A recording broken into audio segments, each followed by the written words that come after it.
बिस्मिल्लाहिर्रहमानिर्रहीम। Welcome to conceptual nursing academy.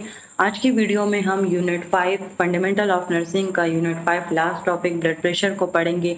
ये Swat region के ऑथेंटिक स्लाइड से लिए गए हैं, जो BS nursing first semester of Swat region के लिए जो है वो बहुत ज़्यादा इम्पॉर्टेंट टॉपिक है। ये आज के ऑब्जेक्टिव्स हैं जिनको हम वन बाय वन कवर करेंगे। तो सबसे पहले हम बात करते हैं ब्लड प्रेशर की। ये हमारे पास एक मोस्ट इम्पॉर्टेंट वाइटल साइन है, क्योंकि ये हमारे पास ट्रीटमेंट और डायग्नोसिस ऑफ डिजीज़ के लिए जो है वो बहुत ज़्यादा इम्पॉर्टेंट है। स्पेशली वो डिजीज़ जिनका डायरेक्टली ताल्लुक कार्डियोवास्कुलर यानी हार्ट की हेल्थ के साथ होता है। तो ये जो ब्लड प्रेशर की रीडिंग्स होती हैं, इनको हम हर मेडिकल विजिट पर जो है वो हम इसको लेते हैं, और ये जो है एक ऐसा वाइटल साइन है कि ये जो है इसको हम सिंपल लेते हैं, और यानी कि इसको हम हर विजिट पे जो है वो लेते हैं, और सिर्फ इसी को भी जो है हम ले सकते हैं। यानी अगर हम बाकी चेक करें या ना करें, लेकिन इसको हम ज़रूर चेक करते हैं। तो अब हम पढ़ते हैं इसका डिफिनेशन।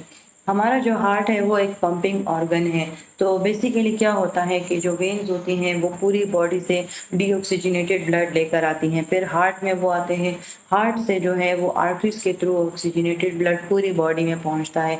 तो जब हार्ट जो होता है, एट्रियम वो कॉन्ट्रैक्ट होता है, वेंट्रिकल्स में सारा ब्लड आ जाता है, फिर वो वेंट्रिकल्स कॉन्ट्रैक्ट होते हैं, और आयोटा जो है उसके थ्रू बॉडी हार्ट जो है वो पंपिंग ऑफ ब्लड करता है, और आयोटा के थ्रू पूरी बॉडी में जो है आर्टरीज के थ्रू ब्लड को भेज देता है।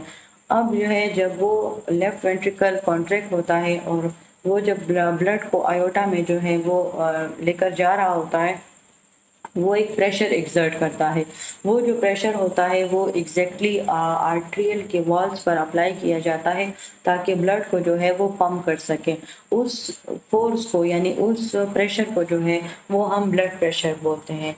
ये जो हमारे पास ब्लड प्रेशर है, इसको हम दो तरीक़ों से मेजर कर सकते हैं। एक होता है सिस्टोलिक, यानी ये एक हाईएस्ट प्रेशर होता है जो उस टाइम जब left ventricle of the heart contract हो जाता है, जो सबसे पहले एट्रियम कॉन्ट्रैक्ट हुए ब्लड पूलिंग होकर वेंट्रिकल्स में आ गया, वेंट्रिकल्स से कॉन्ट्रैक्ट हुआ वो और आयोटा में जब जाए तो वहाँ पर हाईएस्ट प्रेशर जो है वो अप्लाई कर रहा होता है, तो वो सिस्टोलिक ब्लड प्रेशर होता है। डायस्टोलिक ब्लड प्रेशर ये लोएस्ट प्रेशर होता है, यानी जब वेंट्रिकल्स अपना काम कर लेते हैं, वो हार्ट को पंप कर देते हैं, कॉन्ट्रैक्ट हो जाते हैं, तो जब वो रिलैक्स होते हैं तो बेसिकली उन्होंने जो अपने आप को खाली किया होता है कॉन्ट्रैक्शन में, वो अपने आप को दोबारा से रिफिल कर रहे होते हैं। उस रिफिल के दौरान जो है हमारे पास लोवेस्ट प्रेशर जो है वो मेजर किया जा सकता है, जिसको हम डायस्टोलिक ब्लड प्रेशर बोलते हैं। जो ब्लड प्रेशर की रीडिंग्स होती हैं उनको हम मिलीमीटर पर मरकरी जो है